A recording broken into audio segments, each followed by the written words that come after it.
Welcome everybody to a night honoring Tessie Burke here. Woo!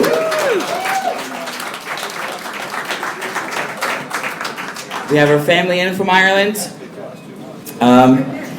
here to kind of connect and tell stories and maybe play a few tunes. A few years back I met a guy in Ireland with my wife and we started talking about music and dance, and he got the whole story, and I said, I know, my wife's teacher, she knew Michael Coleman and blah, blah, blah, and he grilled me, and next thing you know, a month later, I got this phone call from the same guy and saying, you'll never guess who I'm with. Your wife's dance teacher's family. So we made this connection, and then in July, we had met these guys, Tori and I, and we had a few drinks and a few tunes. Well, I had tunes and they were playing a concert. And anyway, long story, we connected and now they are here, which is very exciting. So it's very exciting, and hopefully we get a great set of tunes and great few stories throughout the night. So without further ado, the McGuinness family.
Margaret, there's a mic behind you as well. Margaret, there's a microphone behind you as well. Okay, completely unscripted. Here we go for a wild ride. Now that you've all, family and friends, had a chance to reconnect and meet each other, etc., etc., we are going to hear a little bit about a musical legacy that spans from Cleveland, Ohio to Sligo, Ireland, and back, with lots of reverberations in between, and celebrate this great reunion of these two long-lost branches of the same family. Of course, we're going to start with Tessie, and we're so glad to have so many former dancers here to support her, and you know what kind of crazy night we're in for, with Tessie leading the way in her stories. Teresa Scott Burke. Yeah. You received a phone call from someone who said her name was Teresa Scott, which was your birth name. And I said, Teresa Scott, what's your middle name? And she said, Bridget. I said, so is mine. So the connections run pretty deep there.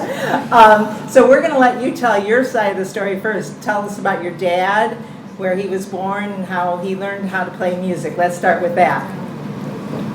He was born in Ishki, Sligo. He was in school and had to quit school to work on the farm. There was a big family. I think there was 9 or 8 kids. Yeah. And he was playing, like, you know, they go into town and they meet in the corner and then they get together, and this violin player started playing the violin and he was mesmerized. He wanted to play it, so he asked the guy to give him a few tunes, and so he gave him the violin and he went home and he wanted to learn how to play it.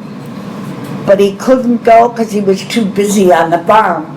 So what he would do, he'd sneak out of the house in the middle of the night, go up in the hills and play, because when he made a mistake, it would echo back to him, so he could fix the sound of the music. So when he got older and he came to New York, he met my mother and they got married, and of course he wanted to play music. Then this guy by the name of Michael Coleman, who was a great violinist in Ireland, used to come to our house. I was small, I was around 7 or 8, and my mother would bathe his feet, pare his corns, give him food, and they would play 2-3 days in a row, non-stop. And I'd be laying in the bed, sleeping off the kitchen, hearing all this music. And all of a sudden I'd say, somebody's gone wrong. And all I'd hear is, Tom, it's the way you play the bow, the way you move the bow. I kept listening to that because I knew when he was off every time. I can still tell you when they're off. So I love their music. I even recognize the way he holds the bow. It's a little different. I think it is. And I remember seeing Michael Coleman. That's why it hit me when I saw the picture, because he held the bow the same way, and I thought that was funny compared to my father's way. So, anyway, this is my cousin, Teresa Scott McGuinness, and her daughter Lorna and Jason, who is an accomplished fiddle player, and you can give what they have. So he also plays the barin, the drums, what else? Whistle as well. The what? Whistling. And whistling.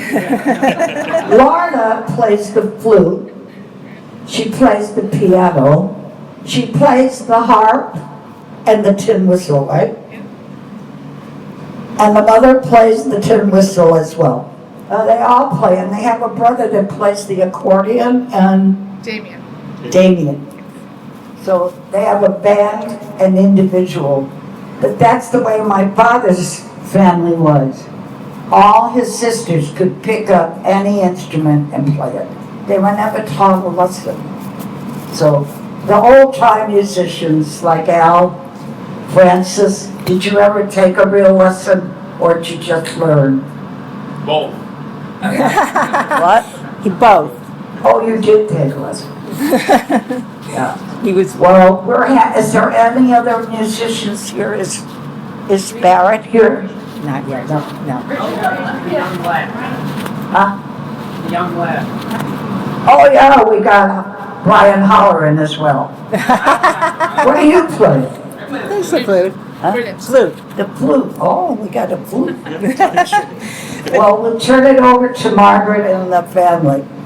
Thank you for coming. Wait a minute, Tessie. Don't get off that easy. You got to tell me how so you told us that your father learned by listening to himself, but you could have told him, you claim, where Now his mistakes were. that's before I was born. I know. But how did he get involved in dancing? I started at 5 in New York. You know, my sister and I took in New York. But I only took for a year. Did you take from your father or from a dancing? I took from a teacher, but not for a long time. My sister took. I wasn't allowed to take. My father said he gave me a chance, and that was it. So I used to sit when my sister was learning in the Star Monster Hall in New York. I remember I was only about 7. She was 5. And I watched and I watched. And he one day, I remember his name. My first teacher was Timmy Quinn. My father said, you didn't practice, so that's it. The next teacher was Kane. So he came up to me one day and he said, do you know how to do what your sister's doing? And I said, yeah. What else do you know? I said, see those big girls over there? I know what they're doing. He said, would you get up and dance? So I got up and danced, and he said, why aren't you taking the lessons? I said, my father can't afford to pay for me. He said, well, I'll teach you for nothing. So he taught me for nothing for 1 year before we moved from New York. And anyway, he said, before we moved, he said, I want you to go to the fesh. You're the best dancer in the school. I said, my father, no way is going to let me go to a fesh. He said, you tell him it's okay. I'll take you. I go home. Dad, this teacher said I can go to the fesh. He said, what do you mean? You're not even taking lessons. But I know how to do it. He said, well, you're not going. I said, all right. So I go back, and the teacher said, I will bring you, I will pay your fee, I will get you a dress, and ask him then. I went home, and he said no. So I never danced at a fesh. And I'm a teacher after that. And then when we moved to Cleveland, we were called the gang from New York. My father played with Jimmy Giblin, probably with UL and all the other people. And we played at Euclid Beach and danced at Euclid Beach every Irish day, right? And then he opened a class at Peg's Hall on the east side. The kids came to me to learn the step. Then they went to my father, and while he danced their step and played the violin at the same time. So if anybody took from him, they'll tell you that. How did your father learn how to dance? Did he dance in Sligo, do you think? Actually, he did go for lessons in Ireland, but they only came to the town like every so often. He was a beautiful dancer. His feet turned out. You know, one thing he told me that I never told anyone.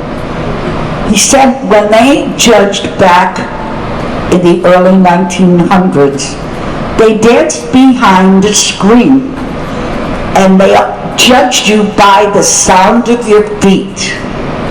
They didn't do it on a stage like they do today. So all they were interested in was the rhythm of the feet. Yeah, that's true. Did he teach? Did he teach? He didn't teach dancing in New York, though, did he? No.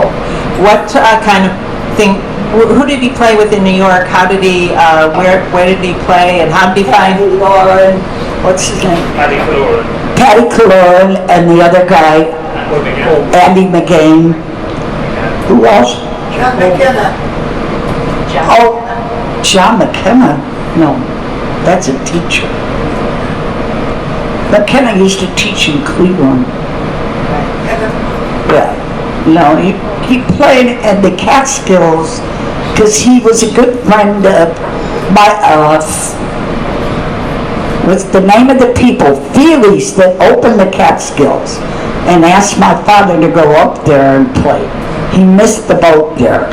He should have gone when the man told him we would have been in the Catskills for years. He missed the boat there. Was it hard for a musician to, what kind of work did your dad have to do? I mean, he wasn't making a living as a musician, right? No, but he played in Coney Island where all the Irish pubs were. The McNulty family and all these other groups. And Peggy and I would dance on the floor and they'd throw us money. Oh, we were happy. Can we go on the rides the next day? No, you were going to pay for your room and board. We stayed there all summer. Oh, we lived in Coney Island from June to September. And he played in all the Irish pubs. We met all the Irish record people. That's it. So did he have a job the whole time he was doing that, going back and forth? Oh yeah, on Coney Island he worked in a factory where he worked with chemicals. He took the train to Long Island and back. So he made as much money playing 2 days as he worked in the factory all week. So you came to Cleveland. He had to get out of the factory. He had to get rid of the chemicals. He had pneumonia 3 times if he didn't leave New York or get a different job. That's how we came to Cleveland. In 1942, he came like in April of 42, and my mother and I and my sister came, not my brother, in August of that year. And Tom was born September 1942. Okay, so we've heard a little bit about how Tessie's dad learned how to play music and I guess taught himself to dance as well, maybe with some instruction, and then how Tessie began to pick these things up. Let's hear a little bit about how this legacy played out on the other side of the ocean here. Teresa Scott, the other Teresa Scott, her great-grandfather is Tessie's father's brother. Got that? And we'd like to hear from you a little bit about your family and how music came down through your branch of the family. So my great-grandfather, I'm just going to start with a very short story. His name was John James Scott, and he was Tessie's uncle, and he was married in Ireland, in Sligo, and they had 3 children, and his wife, my grandmother, was expecting my father at the time, and they had planned to emigrate to America, which he did. He came over to New York and to find somewhere to live and to get a job, which he did. And after 6 weeks he got pneumonia, and unfortunately he died at the age of 27. And my grandmother was expecting my father at the time, so they remained down in Ireland. And my grandfather was buried in Calvary Cemetery, and we as a family came over in 2009 and we traced where he is buried and we put up a headstone. So my father never made it to America to see where his father was buried, so there was a lot of sadness back then, and that was in 1922. So my father never knew his father, and he didn't really speak too much about him because I suppose sad stories that back then they weren't spoken about, you just got on with life. But there was always music in his house, and his brother played the fiddle, his 2 brothers played the fiddle, and my father played the button accordion, and like that he used to play for what was called the country house dances. So when we came along then, Daddy was in his early 40s when he married my mother, and she came from a family of good singers who were very musical, but she always said they would never had the price of an instrument, so they would hum and lilt and they danced and they were good singers. But Daddy had an accordion and he taught me how to play the accordion by ear. And then I went to music classes, myself and my sister Margaret and my brother John. But I was the person probably in the family that was closest to my father because I wanted to play the accordion, and he bought me a new accordion in 1979 for £90. And we probably didn't have much more money along with that, but the accordion was priority. So then played music, went to feshes and flag yoles, and we danced and we sang. And then when my children came along, they were introduced to music, dancing and singing and whistling. And fortunately they've passed me out a long time ago, and it has brought such joy and wonder to our family, and it has built bridges. It has we've met wonderful people along the way. Through the music tonight is happening for me and Tessie to get together. I'm a bit of a sentimentalist. I love my relations and looking up relations, and a long time ago, when we were coming to New York to trace my grandfather in 2009, I was doing a lot of searching, so I knew Tom Scott and I knew that he had come to Ireland. I think I remember him visiting, but I don't remember much about anything else in addition to that. So when Jason was doing some research and all the pieces of the jigsaw were coming together, and I said, I can't believe it that I have a cousin living in Cleveland who owns a dancing school, and she has the same name as me, and nothing would stop me until I contacted her.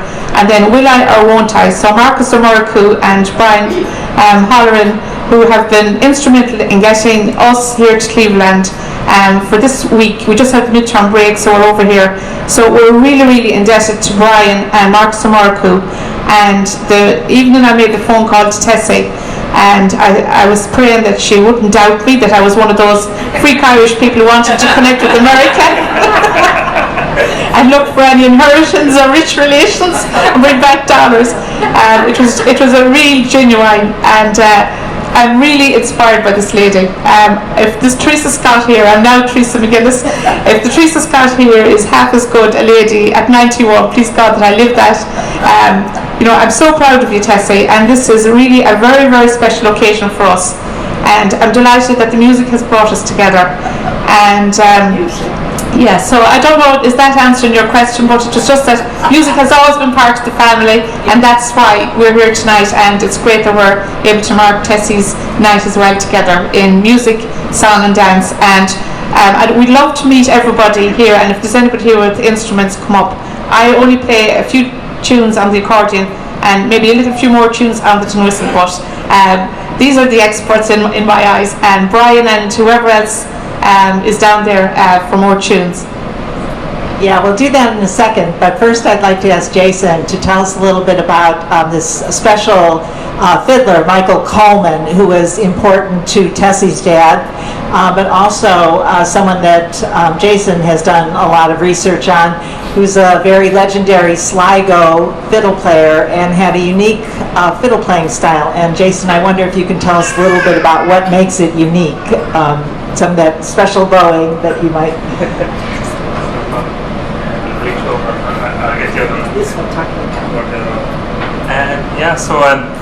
I suppose Michael Coleman for me, and as a Sligo fiddle player, I really got an attachment to his music from quite an early age anyways. Initially when I started off playing, I hated music, just to put it mildly. I didn't enjoy playing it. However, as I started to play with other musicians from around the locality in the area, I started to gradually like the music and like playing it. And one Christmas, Mum and the family had gotten me a Michael Coleman CD for Christmas under the tree. So I started to listen to his recordings, and was absolutely flabbergasted and amazed by his playing. And so from then on, just I suppose the sheer creativity of his playing and the life and the bounce to his music were certainly very evident, and it was very clear to me that there was certainly a very, very strong dancing element to his music. But the dancing element to the tunes he played, along with the creativity, really I suppose tickled my fancy, or that sort of thing. It was a case that I really grew fond to the tunes and the variations that he was able to create. That kind of answers the question. But I started to grow in interest in researching the music as well of my own locality, and with that brought my own search into looking for musicians that were related to me, and musicians who may have emigrated from the West Sligo area to America and to record similar to Michael Coleman. One, you just mentioned a dance element to it, and that's Tessie's dad combined both as a dancing instructor and a fiddle player. And one of the ways that, one of the activities that fiddle players and accordion players were very engaged in our community were through dance. Most of our musicians played for dancing competitions for feshes, and we all became quite familiar with them through that. And Tessie's dad used to come to class when we were getting ready for feshes and play for us in your class. Remember? I don't remember that. I was young when he did that. Okay, well, I remember. Because then he was teaching with Betty. Oh, well, that must have been before he... Yeah, before he went to Betty. I remember going on the bus to Chicago with all his and Betty's kids. No, him by himself, because he didn't want to drive. But he came on our bus with my kids, and he offered them $1 each if they won. He had to get off the bus because he had so many kids coming up for their dollars. He said, I won't have any money to go home. Well, don't come back? Okay. Well, he did used to come into our class sometimes and play for us. And then, of course, he and so many of our legendary players, Al, you were up there all the time on the Fesh stages, and then also at the West Side IA Club. But I'm just wondering, do you play for dancing competitions as well? Our brother Damien would play for dancing competitions now, so he'd often play for Shanos dancers and for set dancers as well. We both, Damien and myself, play the drums as well, and we also play frequently in different Cayley bands for dancers as well. So that would be a very, very strong element to our playing, and also I suppose the rhythmic drive with how we play will be very orientated and with a particular focus on pleasing the dancers or doing the best we can to do so anyways. Yeah, Tessie, you told me on the phone about how a musician can adjust to and help a dancer by the way they end the bar. Yeah, well, all the musicians that played at Feshes know how to do that. There's the session kind that you play to listen to the different tunes, and they love to get tunes together. That's why they love to have the sessions with the musicians. When you play at a Fesh, it's just a pause at the end of 8 bars for the dancer. But to listen to it, you don't want that. You want to listen to keep going. They just have enthusiasm about it. But the musicians who are playing for Feshes are giving a clue, are giving a message to the dancer in a sense. Easy. It's very easy. It's just a pause at the 8 bar. Like, breathe. A breath. Okay. Well, Jason, can you show us a little bit about this? Give us some samples of the Michael Coleman bowing that you've incorporated into your own music. No problem. Yeah, they will in a minute. I can play some of Michael Coleman's, I suppose, the tunes that he would have recorded. And again, I was unfortunate not to have ever met him or seen him playing, but from interpreting the sound, I tried to meet that with my own, I suppose, creative spark, or as much as I can to do so as well. But with Michael Coleman, I suppose some of the variations that I'd associate with his playing. Stand back now. Here we go. So, like for example, he would often do like descending runs on his tunes and that, and he would often do a lot of slurring that I would feel he'd do. So for example, so he'd do a lot of runs like that in his tunes. In contrast to a fiddle player like James Morrison, who might do more staccato bowing, he might go. If he was playing the same tune, So James Morrison would have maybe a more staccato approach, whereas the likes of Michael Coleman would be able to have a more legato or smooth run, along with rhythmic punch as well throughout other sections of the tunes. Like maybe a tune, maybe just to maybe demonstrate. This one is called Body Kate.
Thank you so much, Jason. And Tessie said to me on the side that her dad used to play that tune. So, yeah, she knew it immediately. But we're going to start the more musical, more purely musical part of this evening very shortly. But I just want to get into one connection here. You told me before, Jason, we started, that you had acquired or listened to the 3 volumes from the Smithsonian Folkways collection in the late 60s and early 70s. Smithsonian Folkways came to Cleveland and recorded our traditional musicians, with the sort of central characters being Tom Byrne and Tom McCaffrey. But Tessie's dad was on one of those, and Francis, Bridging the Generations, was on the 3rd one. Can you tell us about listening to that and what you heard? And Absolutely, no. As soon as I became aware of Tom Scott as a fiddler and as a direct relative of ours, it was a case I was listening or looking out for musicians from the West Sligo area who would have emigrated, and in particular to wonder, was there any recordings of those musicians who would have emigrated, as I was aware that Michael Coleman, James Morrison, Paddy Florin had all left from the South Sligo area, but West Sligo there seemed to be a missing piece there to the music from there. So then when I found out about Tom, I spotted these recordings from Volume 2, and I listened to the recordings, particularly from Volume 2, but also from Volume 1 with Tom there, Tom Byrne and McCaffrey as well. And it was very, very evident, strong Sligo, Leitrim, Mayo connection there for sure, especially with some of the polkas that were played. A lot of the polkas down in south of Ireland will be played a lot faster, and then we'll say there'll be a lot of strong rhythm and emphasis, and a slightly slower speed as well with the polkas in Noah Connacht, and that was very much evident in their recordings. Along with that, there was a definite creativity, or an element of creativity as well, with the the return, we say the repeats of the tunes as well, that you would often hear the creativity, they're up in their game, I suppose, and really a definite attention to detail of trying to create the excitement in the music on the repeats and parts and stuff like that. Great. So the influences went both ways. Tessie is now telling me, enough talking, we need to get down to some music, and she's right. Before we do that, do we have any questions that you want to ask us? I can't really actually see with the lights in my eyes, but does anybody have? Yeah, I will. Well, anyway, you can, whatever. We're, as I said, unscripted and moving along here with Tessie's direction. I'm going to invite up any Cleveland musicians who would like to join our group, but first they're going to sing a song about Easkey, Tessie's hometown. And then when we've done that, maybe we can get rearranged up here a little bit. Maybe Al and Francis. I don't know, Richie, did you bring any instrument? But and I can't really see who else is here. But anyway, we'll rearrange ourselves and turn over a tune here.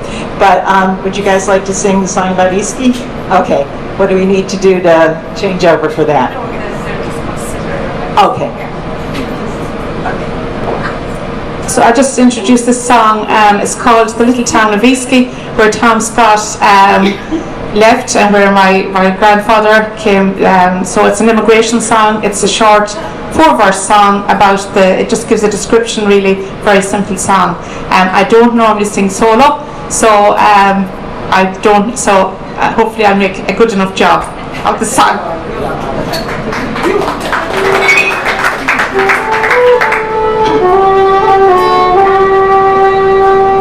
There's a little town called Easkey. It's in Ireland o'er the sea, and of all the places I have been, it's the one I long to see. But the broad blue ocean parts us from the spot I love the best. Is that little town called Easkey, where the friends are laid to rest, and the lovely hill of She-Wore you can view all over the town, and from the top 'tis beautiful to see the sun go down.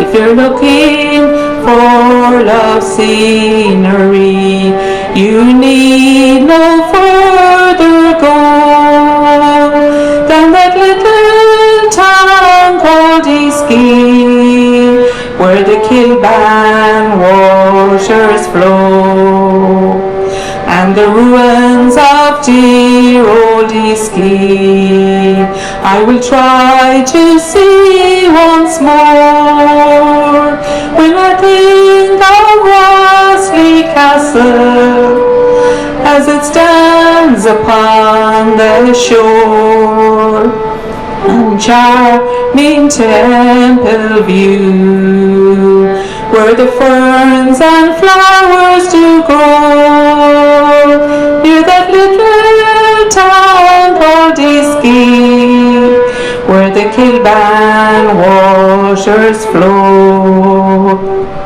To bid farewell to Easkey, I find it hard to say, but I must be content to wait until a later day. For Ireland's freedom I will have, and it's then for home I'll go, and I'll live near lovely Easkey, where the Kilban waters flow. Yeah!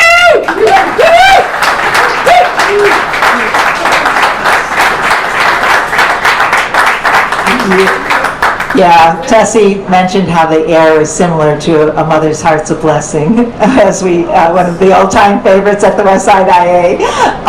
Had you ever heard that song before, Tessie? What? Had you ever heard that song before?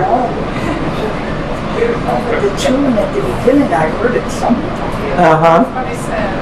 It's probably very popular, I suppose, the melody or the air of the song, which I suppose a lot of old Irish songs, immigration songs especially, there were words that were put together by people who emigrated.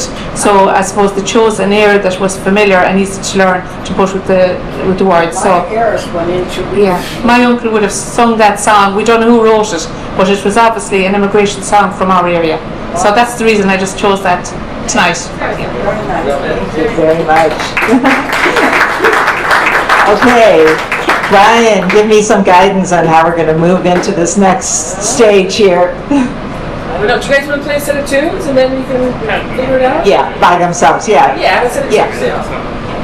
We played two reels maybe again from volume 2 and that, and this one was played collectively by all the musicians on that particular record. So the first one is called the Glen Allen, and the other one is called the Music of the Glen, and indeed Michael Coleman played the music of the Glen as well in that as well. And it's a the two tunes are very just beautiful melodies and that, so we'll give them a go anyways, and hope you enjoy it. So these are tunes from that our Cleveland musicians played, that he learned from that Smithsonian album.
I didn't mean to not give Lorna a voice. Maybe I'll just ask you real quickly what it means to you guys to be playing here in Cleveland. Oh, it means so much for us to be over here. It's a lovely part of the world, and we're so grateful to be able to meet Tessie and to play music for you all, and to hear all the great stories about your dancing skill and how many dancers you've taught and everything like that. I'm sure it means the world to them to have such a great dance teacher and have the culture in the area and everything like that. So thanks so much for inviting us, and we can't wait to meet you all. And if there's any former dancers in the room, Tessie was saying maybe a treble reel might be something that might emerge, perhaps during a Enough wine at the end. Okay, well, we'll get there. You're the one that she asked. Yeah, I'm going to invite Frances. Oh, I'm not dancing. What? No, not to dance, Frances, no. Al, would you like to come up here? Oh, yeah.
say something. Yeah, go ahead. It's I'll okay. turn this around. I graduated in high school in 1982, and that was the last time I saw Tom Scott was at my high school graduation party. He came to it. And anyway, one thing I wanted to say, that I used to watch him play the fiddle all the time, and he was missing this digit on the finger. Yes. He was missing that, and he had to make up for it with this finger all the time. And I'd always watch him, these two fingers, be dancing, because he had to slide up all the time to make sure that he would make that note. You know, he was an old man at the time. He was in his 80s. And the other old timers used to give him grief all the time. Oh, Scott's missing a note now. You know, they'd rib him and stuff, but it was good natured. You know, it wasn't. But you know, I remember that he was missing that digit, and if he had to have that digit, he would have been playing like lights out. You know, so that's Francis, I can tell you how he lost it. He told me a construction accident. No, it wasn't. See, now. He was working in not a construction job. He was working in a brewery or some government job because he didn't want to go in World War II. And if he didn't go into the factory for the war, he would have to go to service. And at that time, Tom was just born. So the hand was going in this machine. And he said, I'm going to lose my hand. So he pulled it out, and he lost the top of the finger. Yeah, the whole So he pulled his whole hand out of that machine. And for years he cried, trying to put anything he could on that finger, but it wouldn't work. And that's how he stretched to learn to play with the other finger. Yes, that's a fact. And it's kind of amazing. I think Tessie is overwhelmed with emotion just having all these, you know, especially Frances and Al here who would have known her dad, and having them play with her relatives from Ireland. It's just amazing. It was funny, I played with Al last Friday night at the West Side Irish American Club, and something that was funny that he said on stage, he goes, oh, the old timers used to play it this way. And I just looked over and I said, the old timers, huh? That's you, Frances. Al's the old timer now. How about you? A few words, Al. Oh yeah, when I came over here in 47, I got out of the army. There was a paramount of good music, but I think right now we got more music here in Cleveland than we ever had before. And they're all great players, everyone. Right, because you guys have encouraged younger players, and you both Frances and Al are involved in lots of sessions around town, and bringing young musicians in like Ian are part of that. This is how they learn, by playing with other people. Okay, another tune.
Francis. Francis is a key missing link between the old guys and the new style. And Francis, you said you half learned by ear and half by by lessons. My mom told me that she used to remember that you talked about calling up Tom McCaffrey on the phone and playing things for him and see if he could correct you. Right, there was I would call Jimmy Noonan and I would call Tom McCaffrey. But Tom was on the west side, so I go see Tom. You know? And they used to have these Irish musicians meetings on Sunday nights. And they'd have one would, I remember a couple at Tom Burns' house, but the majority of them were always at Johnny Coyne's or at Tom McCaffrey's basement. And they were always on Sunday nights. And my dad would drive me there when I was like 12 years old to like 15. And we would hang out with the old timers and they'd have great stories. There was Jimmy Giblin and Tom Scott and Tom Byrne. They were all the Sligo. They were the Sligo guys. And then Tom McCaffrey was Leitrim. And Jimmy Giblin knew Michael. The next door neighbor to Giblin was Michael Coleman. And Jimmy was 85 years old, and he was kind of tone deaf by that time. So I used to tune his fiddle for him as a kid and give it to him. And because he had gone tone deaf, the magic was in the fingers, but the ear was kind of. But he had millions of tunes, and he played just like Coleman. And he said that Giblin said one time to me, he said the better fiddler never left Ireland, meaning his brother Pat. He had a brother Pat Coleman. It was Michael that came to New York. That's what Giblin says.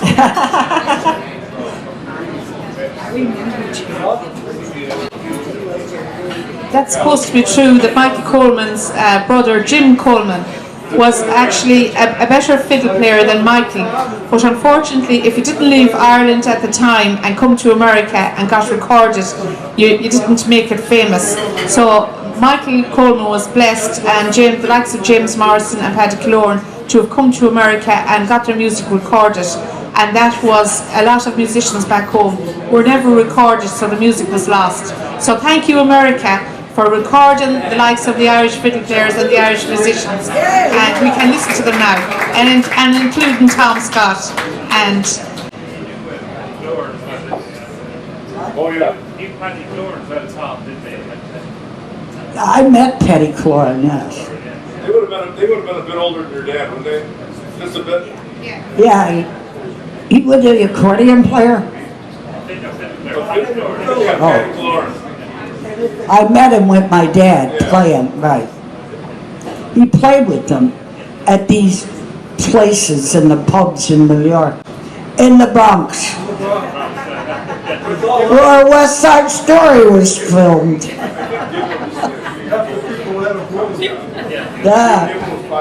Going down the corner, around the block, go to the car and get the wash done now. I have the accent.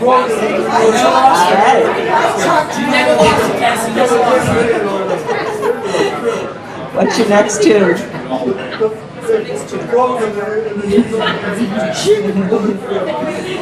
Well, while we're waiting for our next tune, Tessie, the rhythm of the music, you are known as a dancing teacher for emphasizing rhythm.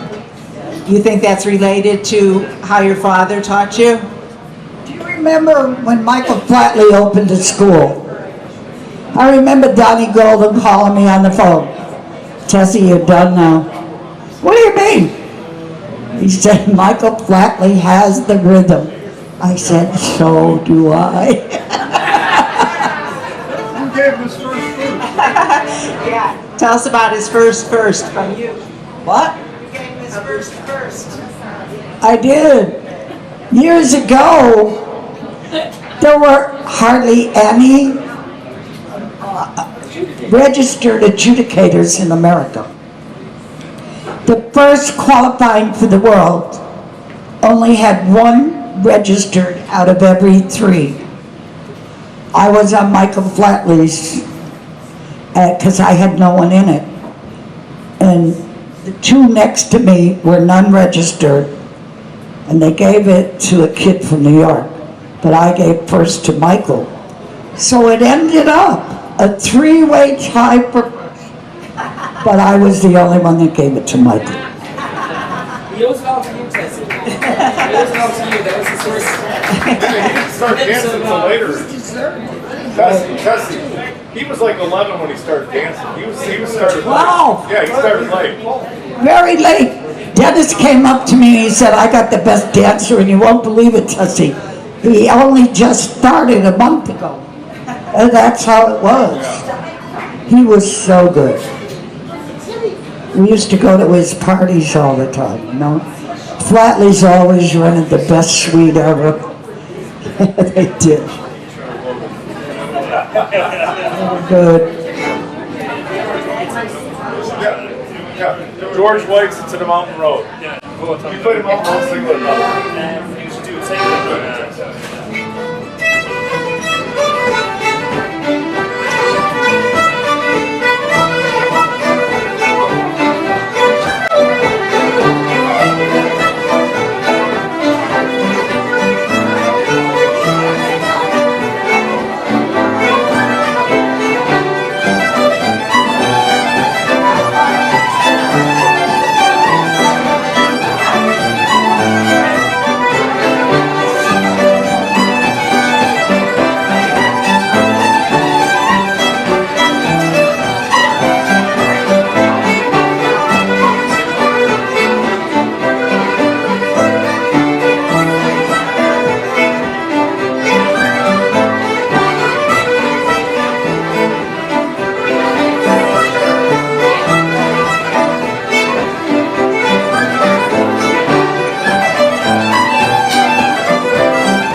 Francis is just reminding us that Tessie has a very long and distinguished career as a dance teacher, which we didn't even touch on, but some of those dancers maybe should be figuring out a dance to include, but we'll give you one more round to figure that out.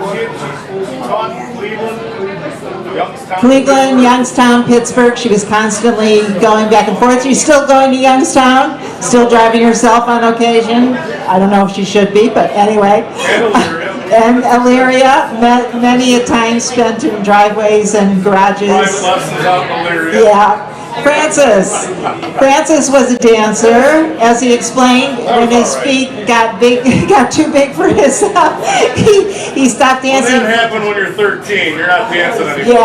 Yeah, but Tessie wants to tell a story, but I want to ask you, Francis, when you took up the violin. Here's Tessie's story. Talk about Illyria, Francis. I used to give lessons in the basement in the house, and the boys came over once, and they wanted a break, and they had their hard shoes on. And they went around the block, and all these kids said, what kind of shoes are those? They had their hard shoes on. They said, oh, that's the latest style. They're from Ireland. They're wearing them over there every day. Hey, I think that was when Brendan Tiernan was out. And he had the purse, remember? He was telling them that was all the rage.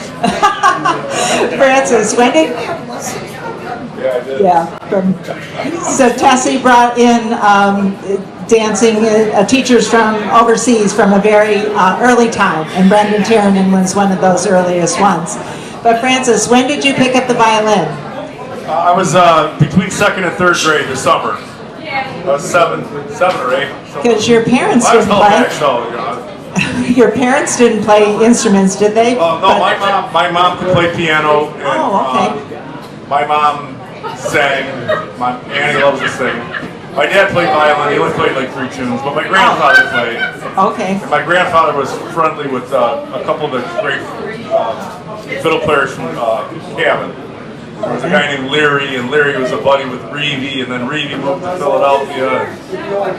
My grandfather was, he was out here in 1915 or 1911. He was a plumber. He worked all over the place, took the money, and went back to Ireland, bought a farm in Cabin. They were originally from Tyrone. But anyway, my sister was playing the violin, and she was learning the tune. She was learning the Boys of Blue Hill, and she's murdering it all afternoon. And I went downstairs, I said, can you show me how to do that? And she showed me, and I had it within like 10 minutes. So I went to school in 3rd grade and took the fiddle home then. So I started learning in 3rd grade. Wow, okay. My mom's family, they played everything. Saxophone, piano. My Uncle Mick was 94 when he passed. He played the saxophone. They had a regular band, and Grandpa Lynch played fiddle too. I didn't know you had a Grandpa Lynch.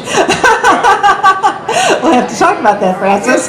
But anyway, my mom's, they're both from County Cabin, and my mom, the O'Reillys and the Lynches are a big part of Cabin. My dad, he was a blow-in. He was born in Dublin, but the twins were from Tyrone. So they were from, there's a place in Tyrone where you can see the 6 counties. And that's where my grandfather was born. O'Neill. You can see all 6 counties from the farm. Okay. I visited there once. All right. Al was Limerick. No, not Tipperary. Al, have fun. Talking to the mic. I was born in Lutheran Hospital down the road here. Yeah, he was born in Cleveland actually, but his family. Then my parents moved to New York, and I still remember the Hindenburg right over New York City. So my mother and father bought a farm in a place called Laura, County Tipperary, and Laura is the farthest parish in Munster. It meets Galway on one side and it meets Offaly on the other side. They got 3 different provinces right there, and that happens only up in another part of Ireland where Cavan leads from a Longford also meets up there. All right. Okay. Do we have another tune? Yeah. Couple of tunes. How about the kid? Yeah. Do some polkas. Those slides, polkas.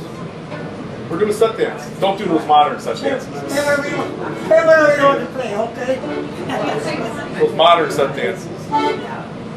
Oh my, go ahead.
You have the youngest person among them joining in and the oldest proposing songs. And There's some age gap there.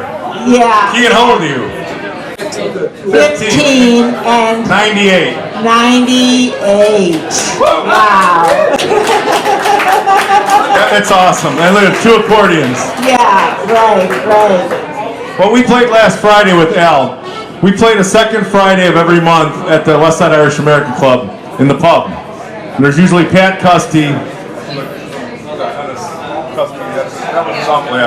So there's Pat Custy and his wife Nikki on the fiddle. Pat plays flute. Al on the accordion. We have Billy Chambers providing the songs, and I'm playing the fiddle too.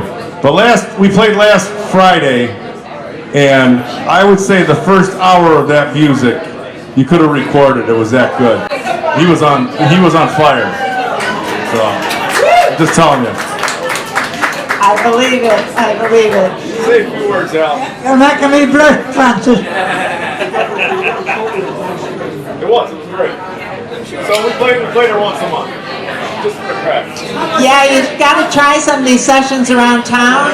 Gormley's, The Plank, Westside IA. These guys are playing around almost every weekend, one or another of them. We're going to have some Kerry music. Picking on the off nights when we're not at Gormley.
Aaron Barrett, if you're within my hearing, you need to organize a treble reel. Aaron, I'm calling you. Come on up here. Get some people to come up with you. Come on. Let's go. We gotta get some dancing. You can't not dance. Someone's gotta dance. Somebody has to dance. I know. Come on, girls, you can do it.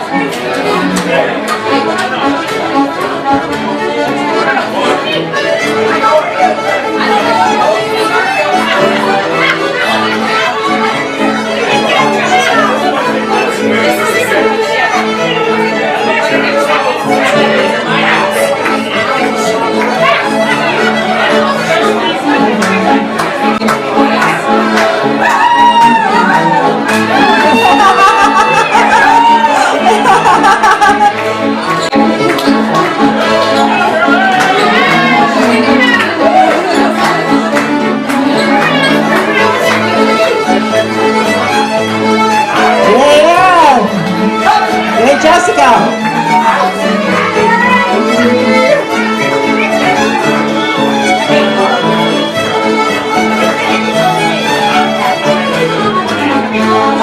Nora and Diana.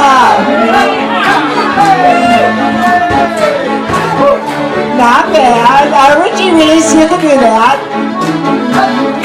Yay, Nora.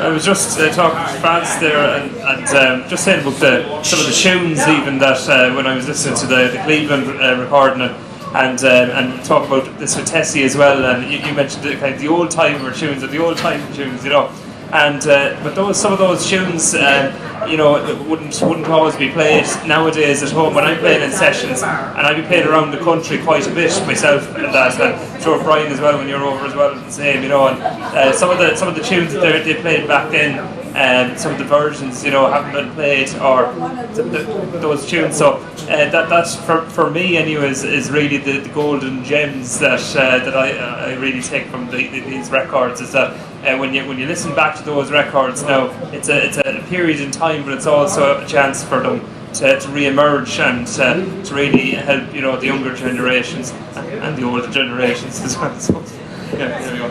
Tessie, did yours from that from those albums you'd like to play with these folks here? I have a quick question. Tessie, did your father, growing up, did he have a record player? Did he play records? Did he have any recordings, or was it just No, we used all the live? hills in Ireland to listen. So was there any kind of like record player in the house growing up? Do you remember that at all? Oh, we had one of those things you wind up. The real to like a 78 machine? Yeah, it's on a spring. Yeah, The Edison. a viola or something they called it. Oh, big trouble. in the dining room. Not when you were in New York. You weren't there. I'm talking He's 10 years younger than her. the late 40s when he moved that piano into the dining room. You weren't there in New York. I grew up before you. Yeah, but the fact remains he might have had a piano in the house in Cleveland, right? Yeah, 1948. Yeah. The piano was a thing. Right. Keep the around so they practice. Okay, all right. So Franny that. Keating, by the way, on that note, I remember Franny Keating was a great piano player, and Sean McGuire toured, and Sean McGuire asked him to go on the road with them, and Franny Keating said no, and that was that. Yeah, some of these people that they're talking about. Well, no, Al would have known. You would have met Sean McGuire. Coleman was the 30s and 40s, and McGuire was the 50s and 60s. Yeah, and some of these people that Francis is mentioning, Jimmy Giblin and Johnny McNay, they held down the fort as musicians in a radio show for a long time, and Francis Keating was part of that. Yeah, right. So, any other song? Pick a song. We know play.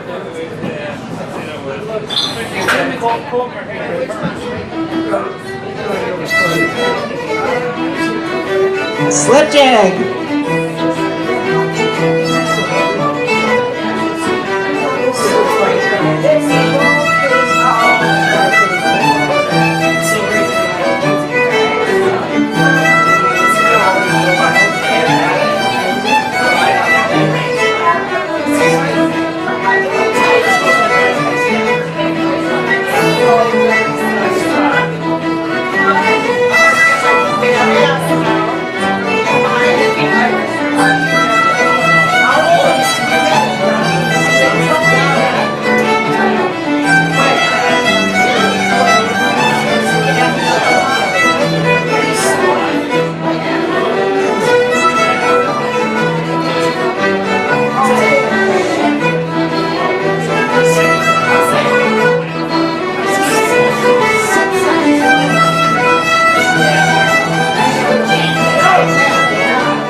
That was your favorite slip trick of all time. I know. As soon as Francis started playing it, Tessie responded immediately. It's a brandy. It's oh God, what's it called? It's not sporty. Sport? No, it's not sport. I don't know this. Oh, you know, the dancers all loved it. I love it. Yeah. All right, now, you're on. Blackbird.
Yeah.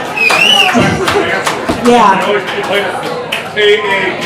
Yeah. This is a traditional set that they just played, and traditionally, the traditional set had the same moves all over the world. Tessie just told me while they were playing that there's a new version of this traditional set. Can you tell us? Oh, the new version of the Black Group. How can they make a new version of a traditional set? The commission made one. Somebody made one. And Brian's son and another girl is doing it in November under a committee. It's a fancier version because the old-time traditional sets are very low to the ground and not as lifting, uplifting, etc. as the new style of dancing has been come over the last decades, and so a new version to reflect the new moves.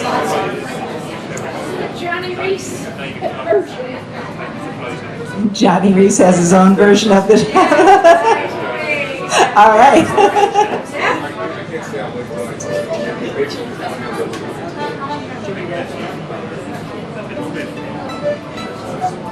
Ariel. Here he goes.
I don't have it yet. That's the Banks of Newfoundland, isn't it? Yeah. Yeah, I'm working on it. I don't have it yet. Al is still teaching Francis a tune. Here, say it. Peter J. Conlon, he read about 50 records until the new style came in and then he didn't play anymore. 10-button accordion. Incredible what he was able to get out. He sure was. The boys have always made it. Great player, so The back he sprung that one on me about a month ago. I don't have it all the way yet, because I mix it with another tune. Sometimes when I got a tune, You better learn it soon, Francis. How about church today? yeah, we did that. Oh, you couldn't record that. Here, come on. You played with somebody the other night.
You better learn those songs quickly, Francis. Huh? You better learn those songs you need to learn from Al quickly. Oh, yeah, he's got loads of them. He throws curveballs once in a while. Yeah.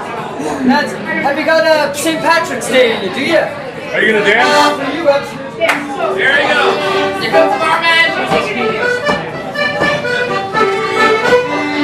It's another traditional set.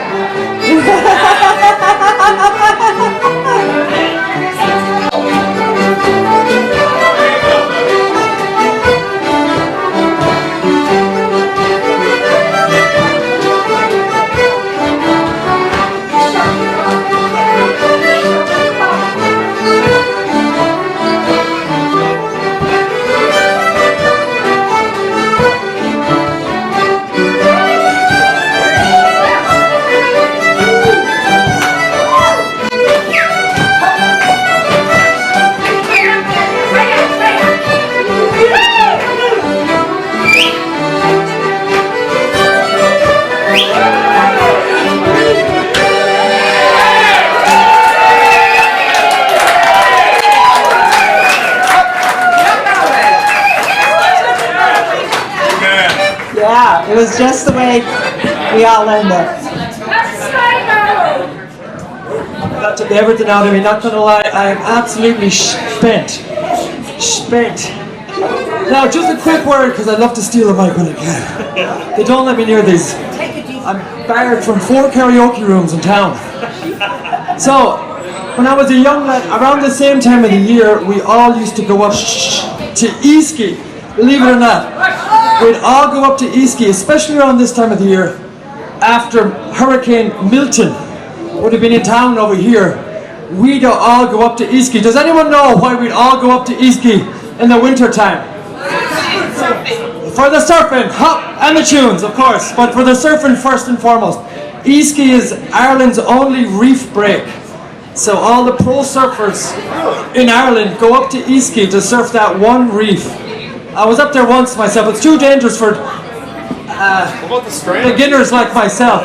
But I was up there once and I gave it a shot. And I said I'd never go back. Nothing against the good people, the McGuinness is here. Nothing against them, but Easkey's a fantastic spot for tunes and waves. Hey!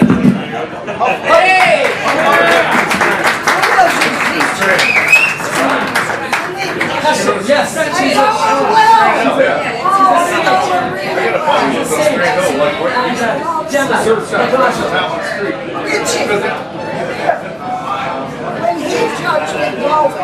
Celine Hession came up and told me he should have been recalled. He was the best. And they didn't recall. It was his teacher that said that.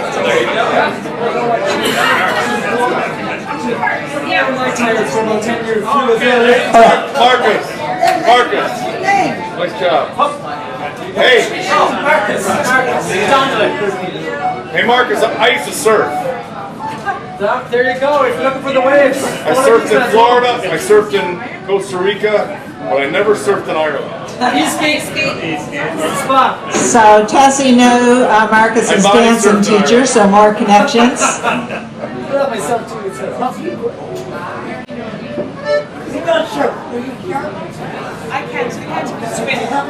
My dad surfed. My dad. Tessie, hey everybody, before, they're going to play one last couple of tunes here, but I want Tessie, tell us what you think about this evening. What's... Tessie. A fabulous evening, and I'm very happy to see all my beautiful friends and relatives and the person that really helped us have this event, Brian Holleran, and to all these famous musicians. As far as I'm concerned, they're famous to me because they helped us at many places when we needed it, and they were always there. And thank you from Sligo for visiting Cleveland. And Margaret for invitation.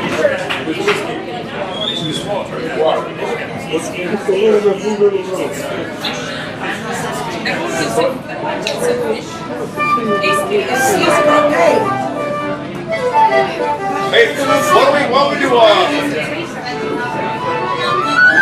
yeah. Sligo made and then no, wait a minute. What about Sligo made boys bounce there? Yeah. And then they go over to Board Maggie, maybe.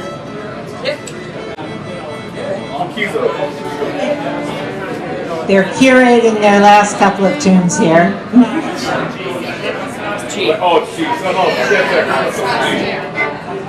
want to finish up? How about oh,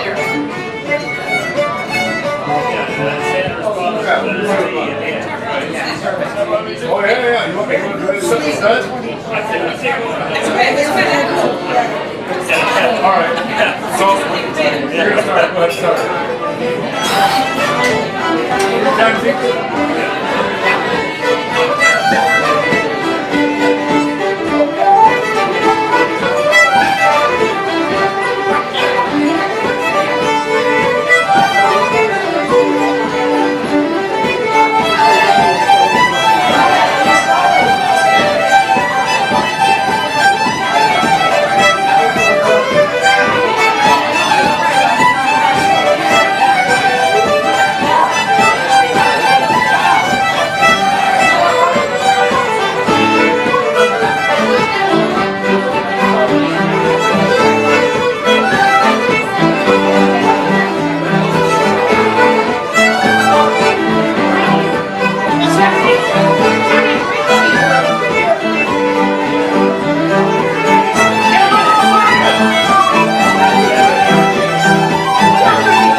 Thanks everyone for coming. Safe home. God bless.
I'd just like to explain something to you guys.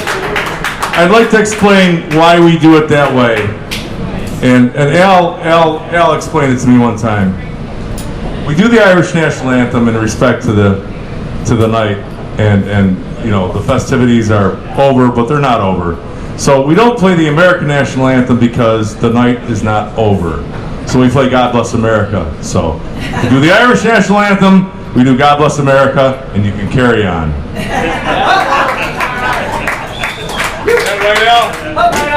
And don't forget, we got the referendum coming up in the 30s, 2030, and with the help of God, we'll see United Ireland.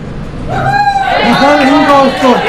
United Ireland, if everything goes good. We'll get rid of the IRA, we'll get rid of the orange bit, and we'll have a United Ireland, right? And you'll be here for it.